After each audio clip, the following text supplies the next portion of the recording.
Hello, welcome back.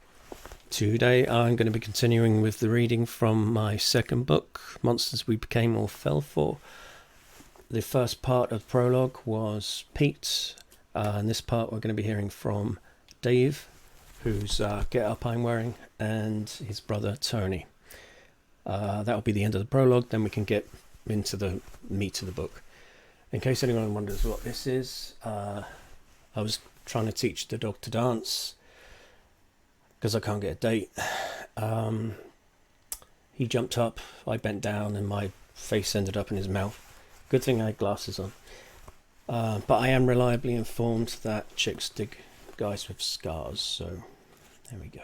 Form an orderly queue, ladies.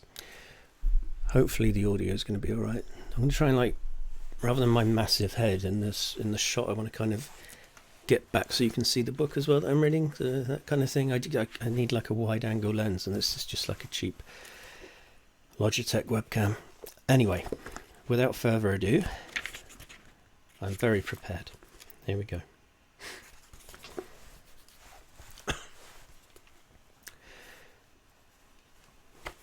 Should I announce it? Yeah, The Monsters We Became or Fell For. Prologue, Part 2. David. There's a feeling you get when you're in Germany. Nothing bitter or crushing or anything macabre, just the sense that it knows you're there.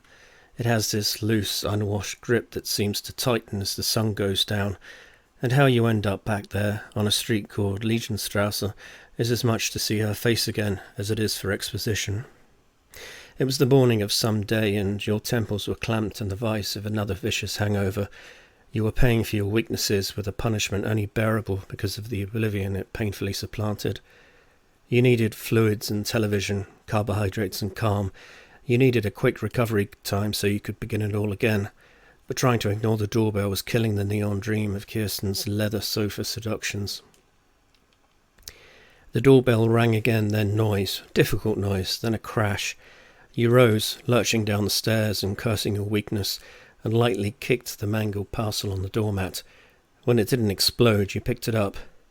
The postmark said Deutschland. The handwriting said drunk. The weight and rattle said, David, jetzt geht's ab, Paul. And a shiny new demo. An out-of-focus close-up of some girl's pretty frown on the sleeve. Number 97 out of 100, and the whiplash paranoia that 96 others are better friends than you. The stereo took the cassette with a stiff complaint, then... Oh my god, I've got to sing. The stereo took the cassette with a stiff complaint, then... Escaping cause and effect, she will learn not to expect anything from herself. Jesus Christ, it was so clear, all real and there. How fitting for the badly scripted soap opera you wade through for this scene to swim into flashback. There's even a film noir you, a little younger and a lot fresher against the dark set, hair long and face eager as things were back then, back on that street called Legionstrasse. This was Paul's real life, not the island. He'd become a German rock star and you were just a hanger-on, clinging to Danish summer friends and unrequited love, unable to fit in back home. That could have been you up there, said Kirsten, waving a limp hand at the stage, narky from subsidised absinthe cocktails and Budjevsky Budvar. Her complexion was rosy, like she'd been playing in the snow, and the delicious curves of her body reflected the impatient curls of her thoughts. Hues to her expressions gave away an innocence which longed for thrills but wouldn't settle for change. She caught you staring, and nothing sublime remained after contorting her face into a scowl so ugly you had to look away. No, you replied, watching Paul writhe around on the floor in the depths of a furious rift that had taken over the crowd of Schaubude, a small crowded bar on that Kiel back street.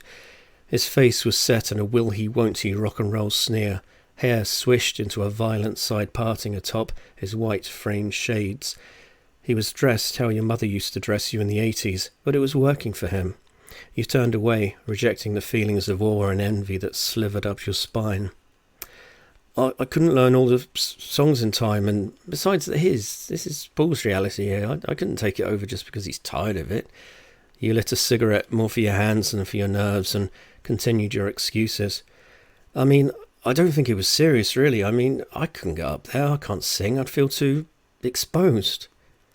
Kirsten didn't look at you when she spoke, but still she saw the flash in her eyes. But, damn it, you saw the flash in her eyes that aged and distanced her. This look would often precede her habit for uninvited guidance. She would point out the pointlessness of your struggles. It was more go away than don't give up. Paul thinks you can, she said, because Germany isn't Denmark. But it's not that You struggled with the reasoning. I have my own songs. It wouldn't be right to sing Paul's. Look him up there. I should go back to school, take a course. I mean, I want to write, maybe a book or... I don't know. Kirsten's doe eyes twinkled with scorn, and she turned slightly to look you up and down, as if for effect. Yeah, you're definitely more a writer, she said, the derision cutting you to pieces. The song ended to a din of applause, and you turned back to clap, but the cheer caught in your throat. Paul made his excuses and leapt towards you both, leaving the rest of the band to converse amongst themselves, concentrated expressions and serious nods as they sipped their beers. Another cocktail? Bloody hell, need a fag. David? You handed Paul a prince, and he took it, smiling at their reunion. Dreadful, David. You know I haven't had a decent fag since I left Sweden. I can spare you a pack, you offered. I'll be going back tomorrow. Fuck off, you just got here. Hang on, do you want a drink? He waved to the barman, wiping his brow on his shirt sleeve. Kirsten, drink? Where's... And the tone of... Where's... And the tone of Paul's voice broke ever so slightly as he tried to say her name with flat detachment. Frida? On cue, she skipped smiling out of the ether, nodding pleasantly in greeting. She took Paul's cigarette for a drag and touched his arm briefly to say, Very good you were, Paul. Paul ordered drinks. Then, when Kirsten and Frida went off to the toilet, there was a chance to talk. I don't know what she thinks of me, said Paul. I feel deep. But she's here, you reassured him. We came on the ferry from Gothenburg. We stayed up all night because we thought we might see the island pass us by. Paul took a pack of West from his pocket and offered you one. I'd recorded some tapes from her flatmate, and this one song came on the tape deck, and he started singing, low-key and distant. Say nighty-night and kiss me. And despite the noise of the bar, you could hear only him. Just hold me tight and tell me you'll miss me. Although it wasn't really like he was singing it. While I'm alone and blue as can be. And when Kirsten and Frida appeared out of the toilet, an unnatural open space for them to glide through on their approach, you felt sick to your stomach and dragged on the cigarette like it was your last dying breath. Dream a little dream of me. Sometimes, he said, the only thing you can do is sing. He gave a brief glance at your approaching racks and strolled off purposefully, but without pretense, then jumped back onto the stage. Too deflated for empathy, you put your empty glass on the bar and noticed Paul's untouched. You felt weak, yet reasoned that since awareness is half the battle, you deserved a reward, so stole the drink and downed half quickly. Kirsten glared and you lit another cigarette you didn't want. The show was Paul shrieking German into a blue and yellow child's tape recorder he had held up to the microphone. After a while, he put it aside and picked up the song and ran with it, then fell to his knees playing a guitar solo as the keyboards took off over the low hectic thump of the bass. You turned to add another empty to the bar. Kirsten caught your attention and asked what the matter was. Why are you ignoring me? She goaded. I'm watching the band. Her face had that volatile, boozy tinge to it, prone to the sudden laughter of hysterical conceit, as if the way you behaved was just so incredible. She slowly shook her head. Everybody's writing came to a screeching halt, and Paul picked himself up off the stage, sweating and smiling as the cheers and hoots drowned out the feedback. Danke, danke, he said to the crowd, sipping gently at the frosted lip of a fresh glass of absinthe. He glanced casually, his grand act, at the glum figure stood at the bar. Frida noticed this masked interest and nodded back, smiling with thumbs in the air. His energy changed by this contact. Paul leant into the band and, as I would learn later, requested a change from the set list.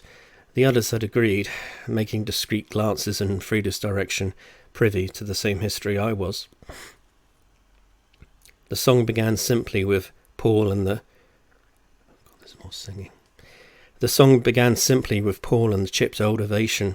You recognised the chunky chords immediately, and tried to catch his attention with your approximation of a wry, knowing smile, but he looked everywhere except in your direction or into the depths of the crowd, certainly not at his new friend, that estranged love thing propped up at the bar.